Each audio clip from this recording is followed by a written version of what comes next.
မင်္ဂလာပါပရိသတ်ကြီးရေဒီနေ့မှာတော့ပရိသတ်ကြီးတော်တော်များများကသူ့ရဲ့ချစ်စရာကောင်းတဲ့ပုံရိပ်လေးတွေကြောင့်တီးတီးလုံချစ်နေကြရတဲ့ကလေးလေးတစ်ယောက်အကြောင်းတင်ဆက်ပေးချင်ပါတယ်သူကတော့တခြားသူမဟုတ်ပါဘူးနိုင်ငံကျော်ပေးဦးဆောင်ကြီးဦးလွင်မိုးရဲ့မြေဦးလေးရုံးဝတီလွင်မိုးရဲ့သားလေးလီယန်ပဲဖြစ်ပါတယ်အခုဆိုရင်တော့သားလေးလီယန်ဟာသာသနာပေါင်းတဲကိုဝင်ရောက်ပြီးကိုရင်လေးဝတ်သွားပြီဖြစ်ပါတယ်ဒီမင်္ဂလာပွဲလေးကဘလောက်တောင်ကြည်နူးဖို့ကောင်းလဲဆိုတာဆက်ကြည့်လိုက်ကြရအောင်ဗျာပရိသတ်တို့ရဲ့မျက်စိရှိမှတဲ့တဖြည်းဖြည်းအရွယ်ရောက်လာတဲ့သားလေးလီယန်ဟာအခုဆိုရင်ရှင်သားမဏေလေးဖြစ်လို့နေပါပြီသားလေးရဲ့ရှင်ပြုအလူမင်္ဂလာပွဲကိုတော့မိသားစုအတိုင်းဝိုင်းနဲ့အတူစီစီကားကားကျင်းပခဲ့တာတွေ့ရပါတယ်ဒီပွဲမှာအပျော်ဆုံးလူကိုပြပါဆိုရင်တော့ဖိုးဖိုးကြီးဦးလွင်မိုးလိုပဲပြောရမှာပါ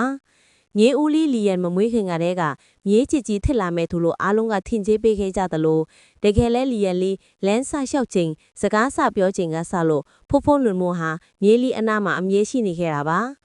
ပုံမှန်ဆိုရင်ဆော့ကစားရတာကြိုက်ပြီးချစ်စရာကောင်းတဲ့လီယန်လေးကိုဒီလိုကုသိုလ်ထူးတဲ့ပွဲလေးကိုမြင်တွေ့ရတဲ့ပရိသတ်တွေလည်းထပ်တူထပ်မျှကုသိုလ်ရကြမှာအသေးချပါပဲခင်ဗျာကဲပရိသတ်ကြီးဒီနေ့မှာတော့ရုံးဝလီလွင်မိုးရဲ့သားလေးဖိုးဖိုးလွင်မိုးရဲ့အသေးကော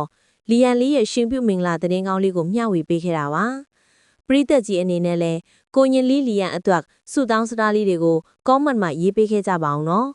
နောက်ထပ်လည်းအမှုပညာရှင်တွေရဲ့စိတ်ဝင်စားစရာသတင်းတွေကိုတင်ဆက်ပေးတော့မှာမို့ subscribe လုပ်ထားဖို့မမေ့ပါနဲ့